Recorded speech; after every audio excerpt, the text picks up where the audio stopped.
Baik, saya ingin ke Bung Binder. Bung Binder, tadi Anda mengatakan bahwa sepak terjang atau rekam jejak dari Patrick Kluivert ini meragukan.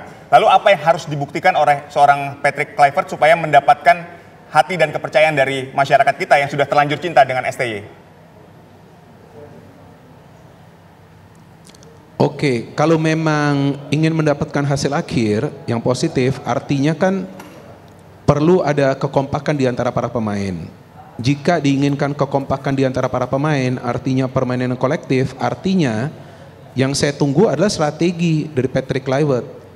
Karena yang namanya seorang pelatih itu kan punya strategi permainan yang nanti masuk ke taktik permainan, dan dari taktik permainan itu ada yang namanya nanti taktik A, taktik B sampai taktik C.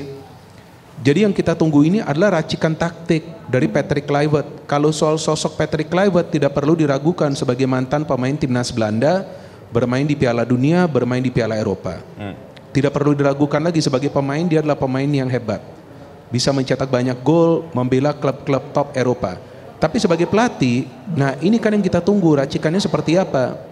Oke lah, sekarang rekam jejak dia memang tidak meyakinkan, tapi kita harapkan semoga ada keberuntungan juga bagi Patrick Kluivert untuk bisa membawa hasil akhir yang positif bagi timnas Indonesia. Karena first match-nya saja sudah berat, main away di Australia kan. Dan apakah Patrick Kluivert sudah mengetahui atau mempelajari peta kekuatan di Asia, khususnya di round 3 ini?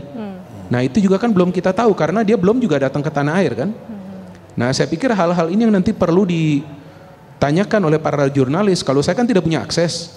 Nah saya harapkan nanti TV One pun bisa bertanya jika ketemu Patrick Kluivert, apa yang beliau pelajari dari peta kekuatan di Asia. Karena peta kekuatan di Eropa tuh beda total dengan peta kekuatan di Asia, apalagi di round 3 ini.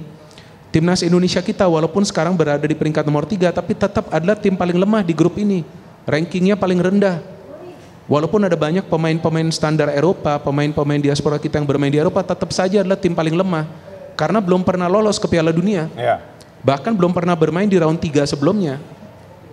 Artinya ini adalah tugas yang sangat menantang bagi Patrick Kluivert. Dan saya harapkan sebagai supporter timnas Indonesia dia bisa berbuat sesuatu yang positif. Bung Binder, mohon maaf, ditahan dulu pemirsa, kami harus jeda karena sesaat lagi ada pernyataan dari Komisi Pemberantasan Korupsi mengenai penggeledahan yang dilakukan di kediaman Hasto Kristianto.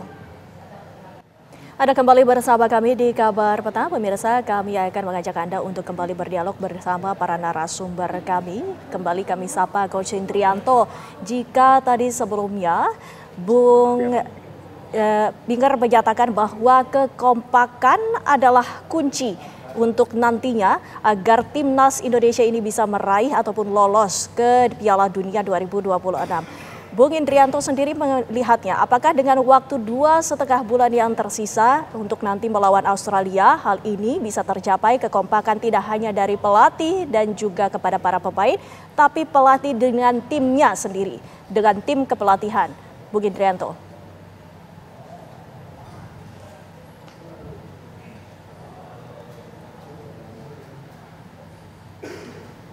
Ya pastinya semuanya butuh 40 holder yang ada bisa memanfaatkan waktu yang 2,5 bulan ini untuk bisa mempersatukan pelatih, pemain, staff dan keseluruhan tim untuk bisa mencapai apa yang dicita-citakan kita masuk Piala Dunia. Dan ya semuanya pasti akan membutuhkan waktu untuk bisa bagaimana kita menjadi sebuah tim yang hebat.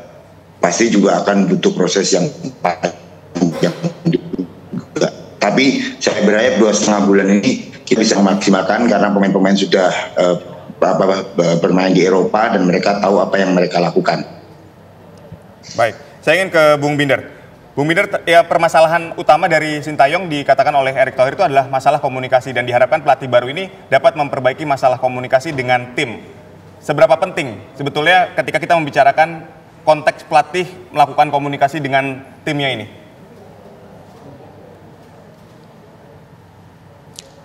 Ya, komunikasi itu kan adalah komunikasi secara teknis ya. Artinya soal strategi, soal rencana permainan, soal rencana cadangan. Jadi artinya komunikasi itu secara teknis, apalagi pada saat sedang berjalan pertandingan. Nah mungkin juga sebelumnya Sintayong punya kendala dalam menyampaikannya secara langsung karena kan pakai translator. Tapi sebetulnya di negara-negara lain juga ada pelatih asing yang memakai translator, ada. Sebenarnya itu ada, itu hal yang normal. Artinya mungkin sekarang yang dicari adalah komunikasi yang lebih baik atau lebih cepat yang sampai kepada para pemain. Jadi kalau saya melihat semua ini karena memang ada kesulitan bagi para pemain untuk bermain sesuai dengan rencana permainan Sintayong sehingga dicari pelatih baru yang akan membuat para pemain kompak. Itu sih Mas. Baik. Selain juga tentunya soal komunikasi.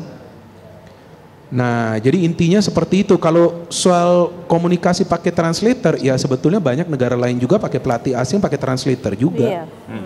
Ya seharusnya itu tetap saja nyampe ke pemain. Cuman mungkin bagi para pemain kita yang bermain di Eropa, mereka mungkin tidak merasa nyaman sehingga ya diinginkan komunikasi yang lebih cepat gitu. Ya, tentunya. Yang lebih cepat nyampe pada saat pertandingan. Iya. Nah itu. Tentunya dengan komunikasi yang lebih cepat ini juga menghasilkan permainan yang lebih maksimal di lapangan dan juga di luar lapangan. Banyak sekali ini respon dari masyarakat. Bang Lalu, sebagai perwakilan rakyat, kita ketahui ini rasanya suara rakyat ini banyak sekali ini menanggapi dengan berakhirnya kerjasama dengan Sintayong ini. Apakah nanti dalam rapat kerja dengan PSSI ini juga akan membahas bagaimana suara-suara rakyat ini menanggapi tentang keputusan dari PSSI ini? Ya tentu ini kan suara masyarakat, suara pecinta bola dan seluruh kita mungkin di seluruh Indonesia ini memiliki pandangan, asumsi karena memang kecintaan terhadap timnas terutama ya, sehingga timnas ini bisa seperti ini karena Coach Sintayong. Nah hal-hal itu tadi yang di dalam rapat kami nanti dengan Menpora, dengan PSSI, entah itu Pak Erick Thohir atau mengirim utusan, ya tentu itu menjadi bahan yang akan kami pertanyakan. Dan harapan kami tentunya pelatih baru ini harus lebih hebat, harus lebih bagus, memiliki strategi yang luar biasa sehingga bisa mengantarkan timnas kita masuk ke Piala Dunia 2026. Baik. Bang Lalu, tadi kan Anda katakan bahwa reses ini setelah tanggal 20. Ya. Lalu kan hari ini kerjasama dengan Sintayong sudah selesai. Kemudian nanti tanggal 12 Januari sudah diumumkan pelatih barunya. Nah, ini kalau misalnya kita melihat hal ini, sebetulnya target akhir dari rapat kerja dengan Menpora maupun dengan PSSI ini seperti apa sifatnya? Jadi gini, tadi Pak Erick Thohir di beberapa media menyampaikan akan mengumumkan pelatih baru tanggal 12. Nah, sementara kami di DPR RI masa persidangan akan dimulai lagi tanggal 21. Nah, nanti di tanggal 21 itu tentu kami akan mempertanyakan hal-hal yang disampaikan tadi, apakah pelatih ini lebih bagus, kemudian apakah pelatih ini memiliki rekam jejak yang tidak baik seperti di media di media-media hari ini menyampaikan seperti itu. Nah, output dari rapat besok ini adalah rekomendasi kepada PSSI agar kita move on dari Sintayong, punya pelatih baru. Kami tentu berharap rekomendasinya pelatih baru ini harus benar-benar mampu memenuhi target yang sudah ditetapkan oleh PSSI, yaitu masuk ke dalam peserta Piala Dunia 2026. Baik. Kekhawatiran dari publik juga, Bung Binder, adalah dengan waktu yang sangat sempit. Apakah mungkin dari sebelumnya taktik yang dilakukan adalah pertahanan, kini harus menyerang, untuk adaptasi saja mungkin akan sulit. Bagaimana pendapat Anda? Ya memang semua pelatih, setiap pelatih itu punya filosofi permainan yang berbeda. Jadi pemain yang seharusnya mengikuti pelatih sih, bukan pelatih yang mengikuti pemain. Jadi dalam hal ini pada saat Patrick Kluivert masuk, ya dia harus punya strateginya sendiri yang harus bisa dipahami oleh para pemain. Dan saya harapkan kali ini para pemain bisa bermain sesuai dengan strategi Patrick Kluivert. Dan mungkin juga Patrick Kluivert ini dipilih karena dia sebelumnya pernah membela timnas Belanda di level yang paling tinggi di Piala Dunia sampai Piala Eropa. Mungkin juga karena sosoknya ini agar para pemain diaspora kita itu bisa nurut gitu, ya, atau juga bisa respect kepada sosok ini. Nah, tapi selain itu juga saya pikir para pemain kita siapapun itu, mau yang bermain di Eropa atau yang bermain di dalam negeri, mau tidak mau harus mengikuti apa yang telah ditetapkan oleh pelatih.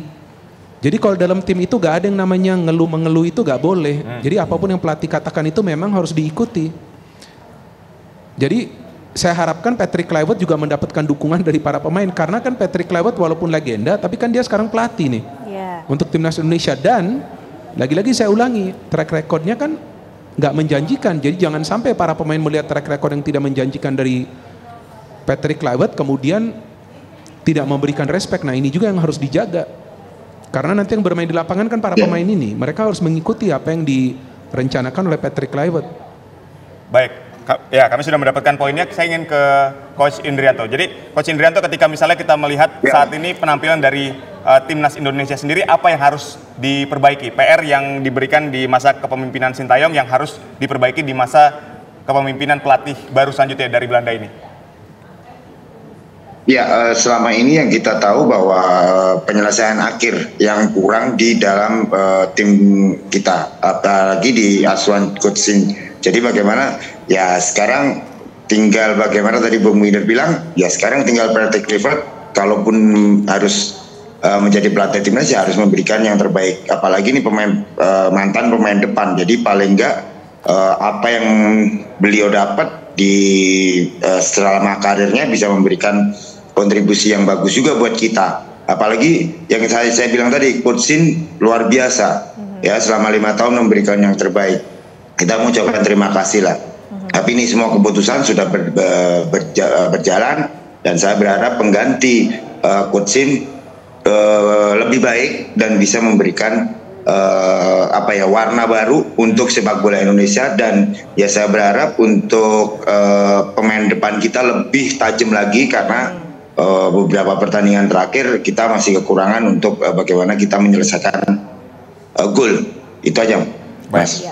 Siapapun pelatihnya, tentu target utama kita adalah lolos di Piala Dunia 2026. Terima kasih Coach Indrianto, Bung Binder dan juga Bang Lalu yang sudah ada di studio.